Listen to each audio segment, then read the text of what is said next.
Hey everyone, welcome back to my channel. My name is Joe. We're gonna go ahead and get straight started on, and this is my third posting of NFL predictions. Today we're gonna be reviewing and doing a prediction on the NFC North. So we're gonna start with the first team. Now this is pretty much gonna be a two-sided division, and I'm gonna get more into that as I go on with this review. So let's start with the champions of the NFC North, the Minnesota Vikings. Minnesota Vikings made a big shakeup in free agency. We're going to get to that in a minute when we get to their additions. Let's just first take a look at what they lost. Case Keenum, as you know, was the backup quarterback who stepped in after Sam Bradford went down, and also, Bridgewater was out for from the previous year from a torn ACL. Case Keenum pretty much took him to the NFC Championship. Case Keenum ended up going and signing free agency with Denver. Then you lost Jerick McKinnon.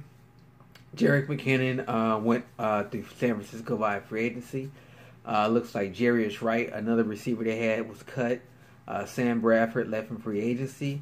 Teddy Bridgewater was actually a free agent. He actually signed with the Jets. And I'm going to get more to Bridgewater too when I start reviewing the AFC. Now for their additions, they signed wide receiver Kendall Wright. They traded for backup quarterback Trevor Siemian from Denver. They signed Sheldon Richardson, who was cut by Seattle. And the biggest one was Kirk Cousins, who signed that massive 3-year, $86 million deal, all fully guaranteed. My thing is this. I don't know if I would have paid Kirk Cousins that much money. Obviously, there's a reason why Washington didn't want to invest in this guy. Now, I'm not trying to take anything away from Kirk Cousins. The guy threw for over 4,000 yards, I think, 2 years back-to-back. And mentioned there wasn't a lot of talent either in Washington. But he's going to a different system. He's going to be under a lot of pressure. I mean, you had a team that went to the NFC Championship last year with a backup quarterback, Case Keenum. My personal opinion, they should have just left everything the way it was. And you still had Teddy Bridgewater up there. They could have had Case Keenum and Bridgewater right behind them. But they let them all walk. They pretty much gutted their entire quarterbacks, which I don't get. They pretty much pulled a Cleveland, which I don't get. But we're going to see what happens with Kirk Cousins this year, or as Skip Bayless like to call him, Kurt Cousins. We're going to see what happens with them this year. So let's go and take a look at their roster. I myself personally, they got Dalvin Cook coming back. And like I say, let's get into this depth chart. I'm going to get to that when I get to this depth chart. Got to mind me, it's like 12:18 in the morning here. I'm kind of like out of my feet, but I kind of want to get this post done. Okay, so at quarterback, they got Kirk Cousins. Running back, they actually have Dalvin Cook coming back from a torn ACL. Now, they did all that last year with Case Keenum without Dalvin Cook. They had Latavius Murray and they had Jerick McKinnon. And Dalvin Cook got out to like a great start, but then he got hurt. So just imagine what they can do this year with Dalvin Cook. Now, mind you, Kirk Cousins, if he has a running game, and if he can put up the production he did in Washington without all their interceptions, Minnesota's going to be dangerous. I will come off and say that, even though I'm not really a fan of Kirk Cousins, but if he has a steady running game, he won't have to throw as much. And with Dalvin Cook and Latavius Murray, oh man, I can tell you right now, if that running game gets soft, it opens up the play action, and it takes a lot of the pressure off Kirk Cousins. So we're going to wait to see what happens. So like I say, Kirk Cousins quarterback, running back, you got Dalvin Cook, fullback TJ Ham, wide receivers, you got Adam Thielen and Stephon Diggs, not to mention Laquan Treadwell and Kendall Wright. Tight end, you got Kyle Rudolph, who's a serviceable tight end, very reliable. Offensive line. Now the offensive line right now in preseason is tattered. So if they go into if they go into the regular season with this tattered offensive line, Kirk Cousins better watch out. Defense still looks pretty solid. They were top 5 last year. It's gotten even better with the addition of Sheldon Richardson. So we're gonna see what happens. So let's go ahead and go to the next team. Next team is going to be the Green Bay Packers. Green Bay Packers lost a big name over the free agency. Jordy Nelson was cut.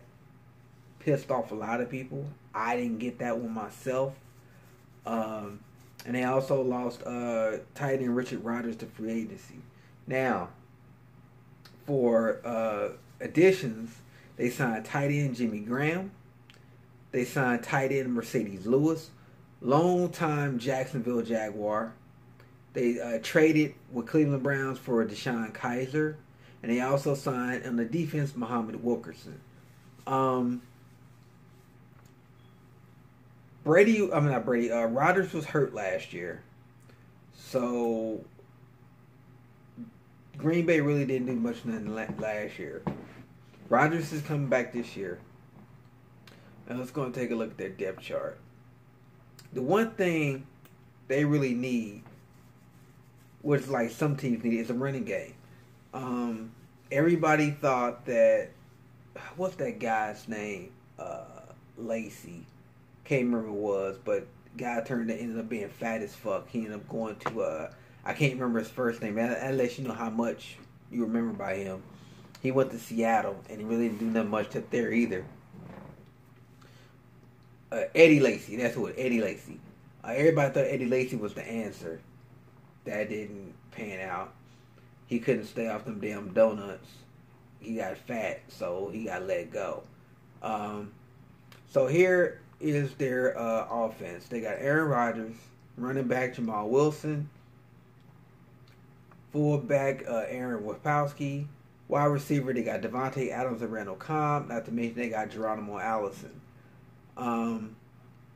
Tight end again, Jimmy Graham. Offensive line is pretty stable. They pretty much a stable offensive line, but just no running game. Really not really too many changes to the defense. Will Green Bay do anything this year? That really depends on what Aaron Rodgers does, how he does when he comes back, and also if they can establish some kind of running game. Without a running game, Green Bay is truly one-dimensional. So be prepared to see Aaron Rodgers throw 30 and 40 times a game. So let's go to the next team here. You got the Detroit Lions. This is the same thing with the Detroit Lions every year. They really don't do anything. And this is nothing against Matthew Stafford. Matthew Stafford is a hell of a quarterback, but unfortunately, he's never had any talent around him. I mean, with the exception of Megatron, I wouldn't say he never had talent around him. He's never really had a running game. Okay, so, he's had Megatron. He had Roy Williams. But Roy Williams ended up, he wanted to get paid, so he went to Dallas. And when he went to Dallas, he just bombed. But it's just the thing with Detroit. It's like Detroit's not going to go anywhere. And it's just, you kind of feel sorry for Matthew Stafford because people look at Matthew Stafford as a, not a top 5 quarterback or a top 10 quarterback, which he is. The guy puts up good numbers every year. It's just that he can't really go anywhere and do anything because he really doesn't have any talent around him. I don't give a damn who you are. Everybody's going to say, well, Brady does this and Manning does that. Well, you know what? Put Brady or Manning on a team where there's actually no talent. Literally no talent, So, I don't want to... Oh, and they had a head coaching change. Former defensive coordinator for the New England Patriots, Matt Patricia. He is now the head coach of the Detroit Lions. Going through this division quick because this division is really not interesting. So running back, quarterback, they got Matthew Stafford.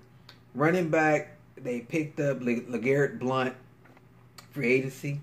They say Blunt forced trauma. Now, if LeGarrette Blount could do anything worth a damn this year that he did in Philly or even in New England, I wouldn't say they're wild card bound, but at least they got some resemblance of a running game. They haven't had any resemblance of a running game since they had Reggie Bush. I think that's probably the last 1,000-yard back they ever had. So we're gonna see what happens. Wide receivers, they still have pretty good wide receivers. They have Golden Tate and Marvin Jones. Tight end, they have Luke Wilson. And they still have a serviceable offensive line. Defense, really not a lot of big changes on defense. But let's go through their additions and losses. I should have went to that first. Losses, they lost to Loey Nada. They lost Greg Robinson on offensive line. Eric Ebron got cut. If he wasn't a bust, everybody was expecting Ebron to jump off at some point, but he didn't. Dwight Freeney, lost to Dwight Freeney, and they also lost DJ Hayden. And of course, their addition is LeGarrette Blount. Not really much to say about Detroit. And I'm gonna get in a minute where I think they're gonna finish. Okay, so the last team on the NFC North, and I'm just going through the NFC North because the NFC North to me is not very, very interesting this year. I mean, it's down to 2 teams to me, but let's go and finish this out. Okay, so you got the Chicago Bears. Now, everybody is drinking the Kool-Aid on one Mitch Trubisky. He did look a little solid last year. I'll give him that. With absolutely no receivers. But this year, they actually went out and got him some receivers. And he actually has a pretty good running game. Now, the question is, it's all going to come down to, is this guy legit? If he can put up what he did last year, this is going to be very interesting to see what Chicago Bears do. The Chicago Bears really hasn't done anything since Jay Cutler. And really, they didn't really do anything with Jay Cutler. Really, not even with they had Jay Cutler. The Chicago Bears really haven't really done anything since they lost Lovie Smith. Lovie Smith took them to the Super Bowl. I think they still averaged 9 to 10 wins a season. The main problem to me was Jay Cutler. Jay Cutler really wasn't worth shit. Gunslinger, interceptions. He quit. Remember the NFC Championship game he had against Green Bay, and he said he was hurt, and he went over it. He finished the game, on the bike pedaling. Let's not even get on Jay Cutler. I digress. So here's what they lost during the off season. Okay, notable losses. Well, you'll call this notable. They cut Mike Glennon. Mike Glennon was supposed to be the incumbent starter, but he stunk it up. So Mitch Trubisky came in and pretty much just stole the starting job from him. Marcus Wheaton cut. Mark Sanchez left in free agency. Kendall Wright left in free agency. And Cairo Santos left in free agency, or he was cut, either one. Additions, backup quarterback, looks like they gained Chase Daniel. And then another addition, they went out and got 2 good receivers. They went out and got Taylor Gabriel, and they signed Allen Robinson from Jacksonville. Allen Robinson, mind you, was coming off of a torn ACL. Now, this is the thing, and we're going to get here to their roster too. So, quarterback, you got Mitch Trubisky. Running back, you got Jordan Howard and Tariq Cohen. Michael Burton, fullback.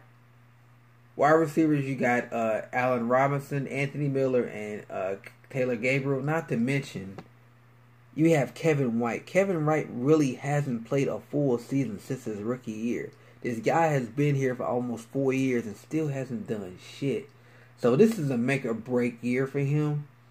And I'm gonna be honest with you, if Kevin White doesn't do anything this year, my opinion, he's done in the league. I mean, he really hasn't done anything showing he's worth being a first round pick. Tight end, you got Trey Burton. Offensive line, still serviceable.